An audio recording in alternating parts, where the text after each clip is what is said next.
പുതിയൊരു വീഡിയോയിലേക്ക് എൻ്റെ എല്ലാ കൂട്ടുകാർക്കും സ്വാഗതം. അപ്പോൾ ഇന്നത്തെ നമ്മുടെ വീഡിയോ നല്ലൊരു കടലക്കറിയാട്ടോ. അപ്പോൾ സാധാരണ നമ്മൾ ഉണ്ടാക്കുന്ന പോലല്ല ഞാൻ തയ്യാറാക്കുന്നത്.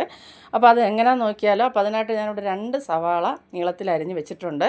അപ്പോൾ ആദ്യം നമുക്കൊരു പാൻ അടുപ്പത്ത് വെച്ച് ഈ 2 സവാള എണ്ണ ഒഴിച്ചൊന്ന് വറുത്തെടുക്കാം. അപ്പോൾ 2 സവാളയ്ക്ക് ആവശ്യത്തിനുള്ള എണ്ണ ഒഴിച്ചു കൊടുത്തിട്ടുണ്ട്. അപ്പോൾ നിങ്ങൾ കൂടുതൽ എടുക്കുകയാണെങ്കിൽ അതിനനുസരിച്ച് ചെയ്യുക കേട്ടോ. അപ്പോൾ ഇനി ഈ സവാള നമുക്ക് എണ്ണ ഒന്ന് ചൂടായതിനു ശേഷം എണ്ണയിലിട്ട് കൊടുത്തിട്ടുണ്ട്. നമുക്ക് തീ കുറച്ച് വെച്ചൊന്ന് വറുത്തെടുക്കണം. അപ്പോൾ തീ കൂട്ടി വെച്ച് വറക്കുവാണെങ്കിൽ ഇത് കരിഞ്ഞു പോകും, കയ്പ്പ് രസം ഉണ്ടാകും, നല്ല ഒരു ടേസ്റ്റ് കിട്ടത്തേ ഇല്ല കേട്ടോ. അപ്പോൾ അതുകൊണ്ട് തീ കുറച്ച് വെച്ച് നല്ലപോലെ ഒന്ന് വറുത്തെടുക്കാം. അപ്പോൾ വീഡിയോ കണ്ട് ഇഷ്ടപ്പെടുന്ന കൂട്ടുകാർ ഒരു ലൈക്ക് തരാൻ മറക്കരുത്.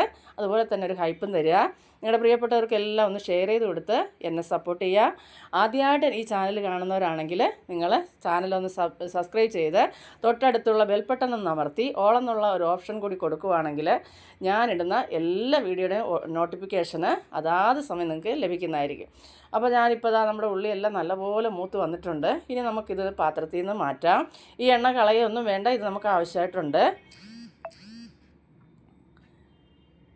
അപ്പോൾ സവാള എല്ലാം ഒന്ന് കോരി മാറ്റിയതിന് ശേഷം ഞാനിവിടെ ഒരു കുക്കർ എടുത്തിട്ടുണ്ട്. അപ്പോൾ കടല ഞാൻ ഓവർനൈറ്റ് വെള്ളത്തിൽ കുതിർത്ത് എടുത്ത് വെച്ചിട്ടുണ്ട്. അപ്പോൾ ആദ്യം നമുക്ക് കുക്കറിലേക്ക് കടല ചേർത്ത് കൊടുക്കാം. അപ്പോൾ കടലയൊക്കെ നിങ്ങൾക്ക് എത്ര ക്വാണ്ടിറ്റി വേണമെന്ന് അതിനനുസരിച്ച് എടുക്കുക. അതിനൊരു കണക്കൊന്നും ഞാൻ പറയുന്നില്ല. അപ്പോൾ ഞാൻ എടുത്ത കടലയ്ക്ക് ഞാൻ 2 സവാള ഇവിടെ എടുത്തിട്ടുണ്ട്. ഇനി വറുത്ത് വെച്ചിരിക്കുന്ന സവാള അതിലേക്ക് ചേർത്ത് കൊടുക്കുക. വളരെ എളുപ്പമാണ് നമ്മളിത് തയ്യാറാക്കി എടുക്കുന്നത്. ഇനി ഒരു തക്കാളി, നല്ല പഴുത്ത ഒരു തക്കാളി എടുത്തിട്ടുണ്ട്. ചെറുതാണെങ്കിൽ 2 എടുക്കുക.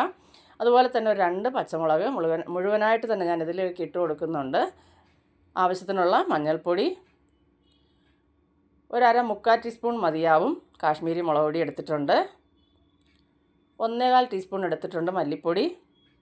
ഇനി നമുക്ക് വേണ്ട 1 ടീസ്പൂണ് ഗരം മസാല വറുത്ത് പൊടിച്ചതാണ് ഞാൻ എടുത്തേക്കുന്നത്, അതും കൂടെ ചേർത്ത് കൊടുത്തിട്ടുണ്ട്.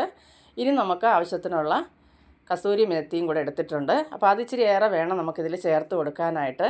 ഇനി നമ്മൾ സവാള വറുത്തിട്ട് മാറ്റി വെച്ചിരുന്ന ആ ഓയിലും കൂടെ, ആ എണ്ണയും കൂടെ നമുക്കിതിലേക്ക് ഒഴിച്ചു കൊടുക്കാം. അതിനുശേഷം രുചിക്ക് ആവശ്യത്തിനുള്ള ഉപ്പ് ചേർത്ത് കൊടുക്കാം. ഇനി എത്ര നമുക്ക് കറി തിക്നെസ് വേണം അതിനനുസരിച്ചുള്ള വെള്ളവും ചേർത്ത്, കടലെല്ലാം വെന്ത് കിട്ടുകയും വേണം. കറി ഒരുപാട് ലൂസായി പോകാനും പാടില്ല. അതിനനുസരിച്ചുള്ള വെള്ളം ചേർത്ത് കൊടുത്തതിന് ശേഷം നമുക്ക് നല്ലപോലെ ഒന്ന് മിക്സാക്കി നമുക്ക് കുക്കറിൻ്റെ അടപ്പിടാം. അടപ്പടച്ച് വെയിറ്റിട്ട് 4 വിസിൽ നമുക്ക് അടുപ്പിച്ചെടുത്താൽ മതിയാവും. അപ്പോൾ ഞാനിതിലൊരു 4 വിസിൽ അടുപ്പിച്ചെടുക്കുന്നുണ്ട്. അങ്ങനെ 4 വിസിൽ അടിച്ചു കഴിഞ്ഞാൽ നമ്മുടെ കറി ഇവിടെ റെഡിയാണ്. അപ്പോൾ നിങ്ങൾക്കത് കാണുമ്പോൾ തന്നെ അറിയാം, നല്ല മണമായിട്ടോ, നല്ല മണവും നല്ല ടേസ്റ്റുമാണ്.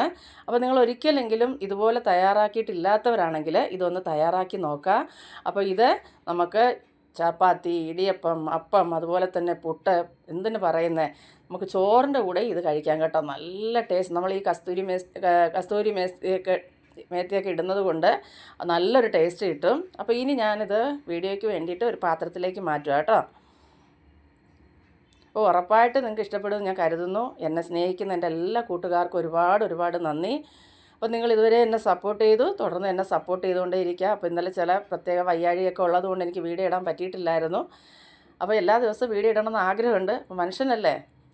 അപ്പോൾ കറിയൊക്കെ ഞാനിതാ ഒരു പാത്രത്തിലേക്ക് മാറ്റിയിട്ടുണ്ട്. നിങ്ങൾക്ക് കാണുമ്പോൾ തന്നെ അറിയാം, നല്ല കുറുകിയ ചാറായിട്ടാണ് നമുക്കിത് കിട്ടുന്നത് കേട്ടോ. അപ്പോൾ എല്ലാവരും ഒന്ന് തയ്യാറാക്കി നോക്കിയിട്ട് നിങ്ങളുടെ അഭിപ്രായങ്ങളൊക്കെ അറിയിക്കുക. മറക്കാതെ ലൈക്ക് ചെയ്യുക കേട്ടോ. വീഡിയോ കാണുന്നവരാരും ലൈക്ക് ചെയ്യുന്നില്ല. അപ്പോൾ എല്ലാവരും ഒന്ന് ലൈക്ക് ചെയ്ത് സപ്പോർട്ട് ചെയ്യുക. അപ്പോൾ നമുക്ക് നാളെ അടുത്തൊരു വീഡിയോ ആയിട്ട് കാണുന്നത് വരെയും എൻ്റെ എല്ലാ കൂട്ടുകാർക്കും ബായ്.